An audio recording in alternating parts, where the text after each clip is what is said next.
பிரார்த்தனை அதான் கொடுத்துருப்பேன்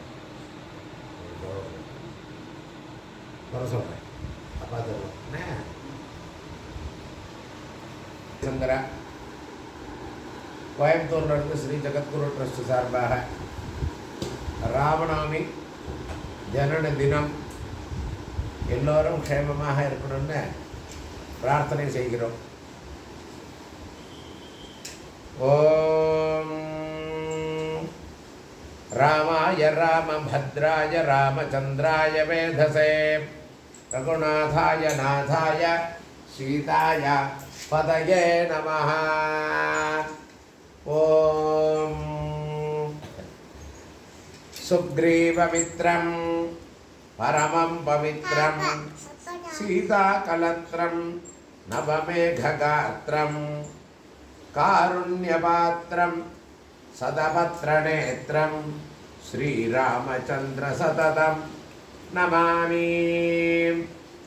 సంసారసారం నిగమ ప్రచారం ధర్మావతారం ఘృతభూమిభారం సదా నిర్వికారం సుఖసింధుసారం శ్రీరామచంద్రం శిరసా నమామి. లక్ష్మీవిలాసం జగతాం నివాసం భూదేవవాసం శరదిందుహాసం లంకావినాశం భువనప్రకాశం శ్రీరామచంద్రం శిరసా నమామి. మందారమాలం వచనే రసాలం గుణైర్విశాలం ధృతసప్తసాలం ద్రవ్యాదకాలం సురలోకపాలం శ్రీరామచంద్రం శిరసా నమామి. శ్యామాభిరామం నయనాభిరామం గుణాభిరామం వచనాభిరామం విశ్వప్రణామం కృతభక్తకామం శ్రీరామచంద్రం శిరసా నమామి. వేదాంత్యవేద్యం సకలైశ్చ మాన్యం కృతానిమానం క్రతుషు ప్రధానం గజేంద్రపాలం విగతాభిమానం శ్రీరామచంద్రం శిరసా నమామి. లీలాశరీరం రణరంగధీరం విశ్వైకవీరం రఘువంశధీరం గంభీరనాదం జితసర్వవాదం శ్రీరామచంద్రం శిరసా నమామి. అఘే అతిభీతం సుజనే వినీతం తమోవిహీనం మనువంశదీపం తారాప్రగీతం వ్యసనే చ మిత్రం శ్రీరామచంద్రం శిరసా నమామి. శ్రీరామచంద్రాష్టకం పుణ్యం ప్రాతరుత్థాయ యః పఠేత్ కోటిజన్మకృతం తస్య పాపం సద్యో వినశ్యతి. సీతారామ స్తోత్రం. అయోధ్యాపురనేతారం మిథిలాపురనాయికాం రాఘవానామలంకారం వైదేహహానామలం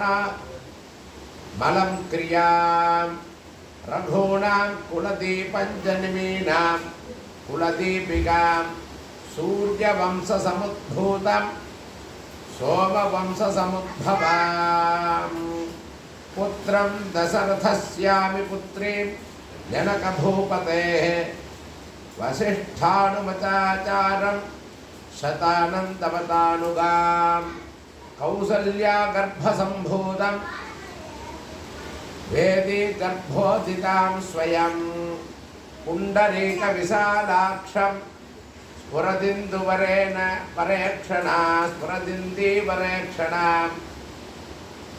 చంద్రకాంతాననాం భోజం చంద్రబింబోపమానాం మాననాం మత్తమాతంకగమనం భక్తహంసవధూగతిం చందనార్ద్రభుజామధ్యం కుంకుమాద్ర కుచస్థలీం చాపాలంకృత హస్తాబ్జపద్మాలంకృత పాణికాం శరణాగత గోప్తారం प्रणिपातप्रसादिकां कालमेघनिभाकहरं कार्तस्वरसमप्रभां दिव्यसिंहासनासीनं दिव्यस्वर्गस्त्रभूषणाम् अनुक्षणं कटाक्षाभ्याम् अन्योन्ये क्षणकाङ्क्षिणौ अन्योन्य सदृशाकारौ त्रैलोक्यगृह दंपती इमौ युवां प्रणम्याहं भुजां यद्य कृतार्थताम् इति इयं रामचन्द्रस्य जानक्याश्च विशेषतः कृता हनुमता पुण्यास्तुतिः सद्यो विमुक्तिदा अनया स्तौति यः स्तुत्या रामं सीतां च भक्तितः तस्य तौ तनुतां प्रीतौ सम्पदः सकला अपि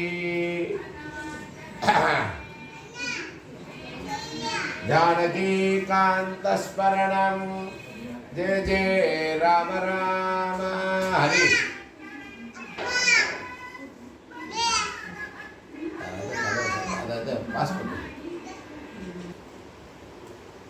ओम जानकीकान्तस्मरणं जय जय राम राम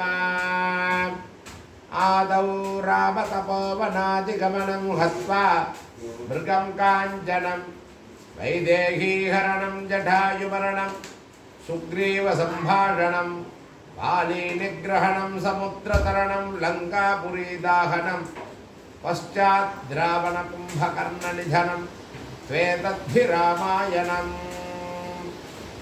कृतार्थ देववन्दनं दिनेशवंश नन्दनं सुशोभिपालचन्दनं नमामि राममीश्वरं मुनीन्द्रयज्ञकारकं शिलाविपत्तिहारकं महाधनुर्विदारकं नमामि राममीश्वरं स्वतातवाक्यकारिणं तपोवने विहारिणं करेषु चापधारिणं नमामि राममीश्वरं कुरङ्गमुक्तसायकं जटायुमोक्षदायकं प्रविद्धकीसनायकं नमामि राममीश्वरं प्लवङ्गसङ्घसम्मतिं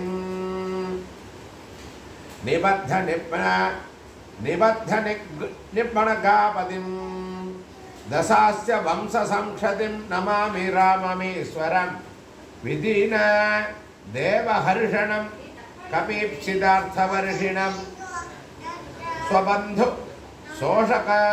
स्वबन्धुशोककर्षणं नमामि राममीश्वरं हतारि राज्यरक्षणं प्रजाजनार्तिभक्षणं कृतास्तमोहलक्षणं नमामि राममीश्वरं कृताखिलाचलाभरं स्वधाम नीतनागरं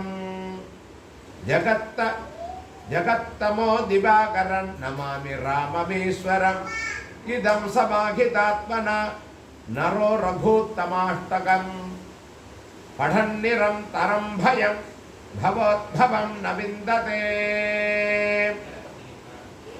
भजे विशेषसुन्दरं समस्तपापखण्डनं स्वभक्तचित्तरञ्जनं सदैव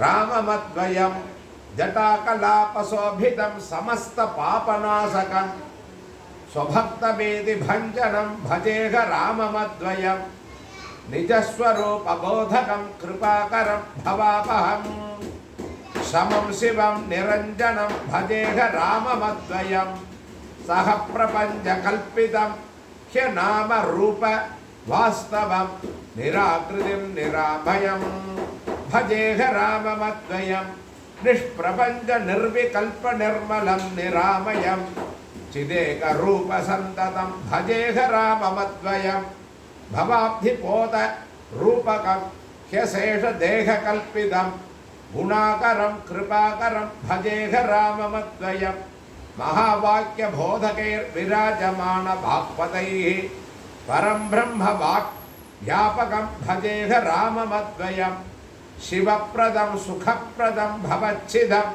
भ्रमापहं विराजमानदैशिकं भजेह राममद्वयं रामाष्टकं पठति यः सुकरं सुपुण्यं व्यासेन भाषितमिदं शृणुते मनुष्यः विद्यां श्रियं विपुलसौख्यमनन्तकीर्तिं सम्प्राप्य देहविलये लभते च मोक्षम् इति श्रीव्यासमहर्षिविरचितं श्रीरामाष्टकं सम्पूर्णम्। जानकीकान्तस्मरणं जय जय राम राम। सद्गुरुस्वामिनः जय। हरि आप பண்ணிக்கலாம்.